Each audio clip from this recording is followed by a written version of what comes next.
You have admitted embellishing your resume. You've acknowledged it. You've apologized for it.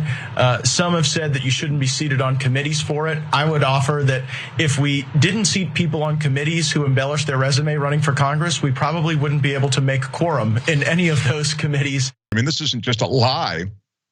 This isn't just an embellishment of the. I love how it's being recharacterized by Gaetz as just embellishing your resume, and justified by Gaetz as like embellishment. So, well, everybody in Congress embellishes their resume. Really? Okay, as you say.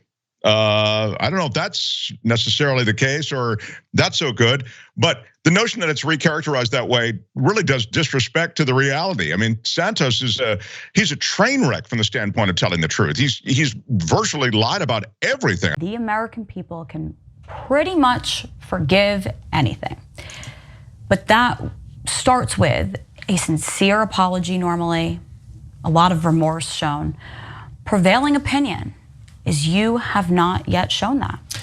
You know, I don't know what you mean by that, because I have shown. Well, you seem angry. You seem I'm not angry. Not angry at all. Are you sorry? I've said I was sorry many times. I've behaved as if I'm sorry. I don't know what looking sorry looks like to you, Caitlin. People should be judged on their actions and not by trial by fire through the media, which is what I've experienced for the last couple of weeks. I'm sad that the media has decided now to target my family.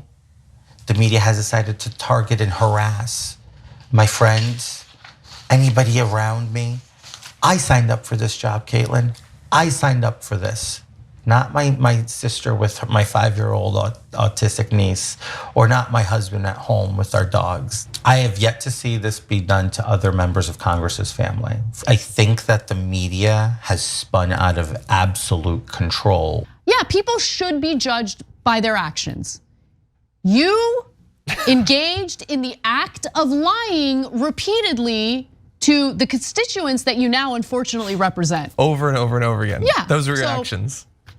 Yeah, also, I am sure at this point, right, that I'm wrong, but did anyone else experience the same thing I experienced during that video? What did you experience? That when he talked about the harassment of his niece, my first thought was, I don't think she exists.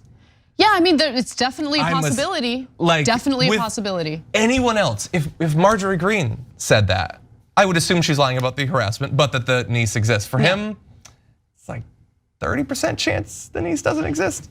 How do you believe anything this guy says? Yeah. These are blatant lies.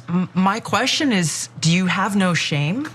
Do you have no shame in the people who are now you're asking to trust you to go and be their voice for them, their families, and their kids in Washington? Tulsi, I can say the same thing about the Democrats and the party. Look at Joe Biden. Joe Biden's been lying to the American people for 40 years. He's the president of the United States. Democrats resoundingly support him. Do they have no shame? I've made this very clear.